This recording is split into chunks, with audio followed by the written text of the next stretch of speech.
My name is Allie Keegan, and I am a criminal defense attorney at the law office of David P. Shapiro in San Diego, where we help good people regain control of their future when charged with a crime.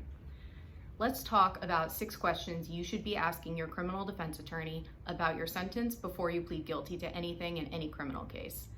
Far too often, we have potential clients reach out saying that they either have been sentenced or they're about to be sentenced for a criminal case that was handled by someone else, but they don't understand what is actually going to happen. They either don't understand specifically how they're going to be punished, or how long they might be subject to custody, or even what charges they're pleading guilty to.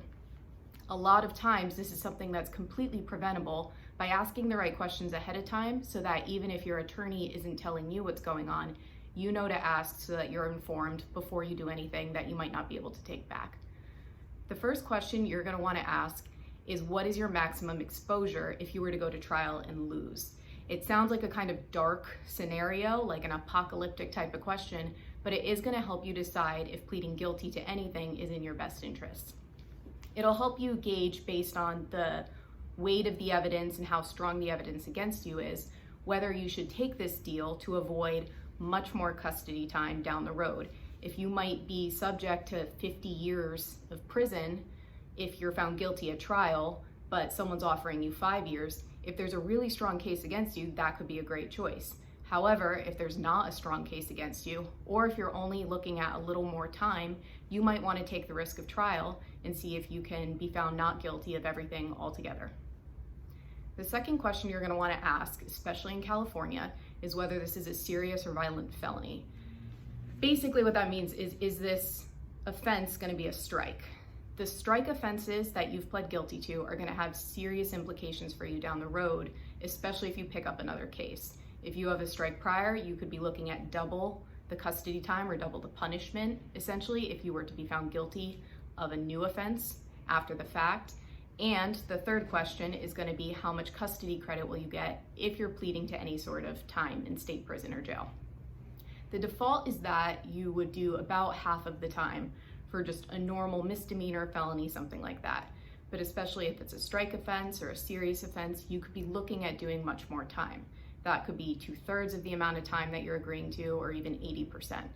So that's something you want to know. If you're signing up for 365 days or a year in jail, are you going to have to do half of it and do 6 months? Are you going to have to do something more? And that's going to help your calculus of whether this is in your best interest. Not just how much time am I agreeing to do, but how much time am I actually going to have to do.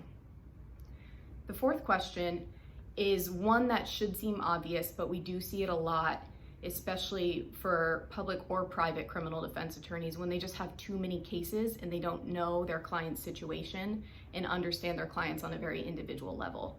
So it should be obvious, but you should be asking, is this going to affect my immigration status? If you're not a US citizen, if you're working on a work visa, permit, if you are trying to become a naturalized citizen, no matter what your status is, you want to know, is this going to subject me to deportation? Is this going to affect my DACA? Things like that. Obviously, you want to have an attorney that's going to know your situation ahead of time and be able to affirmatively tell you, this is something you need to look out for and this could be a risk to you.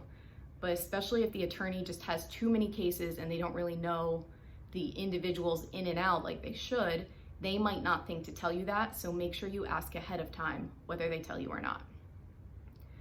The fifth question that some people care about and others don't, but is this going to affect my right to own or possess firearms in the future?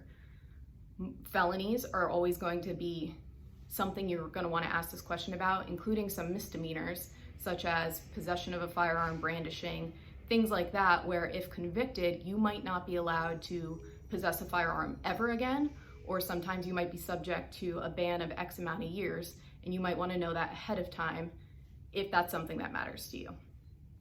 The last question is something that a lot of people don't think about until after the fact or until it becomes problematic. But if I'm sentenced to probation, am I going to be subject to what we call a fourth waiver? A Fourth Amendment waiver means that someone, and by someone I mean law enforcement, can stop you and search your person, your place of residence, your vehicle, your things without any reasonable cause. And sometimes, especially in felony cases, the default in San Diego is to include your cell phone in that as well.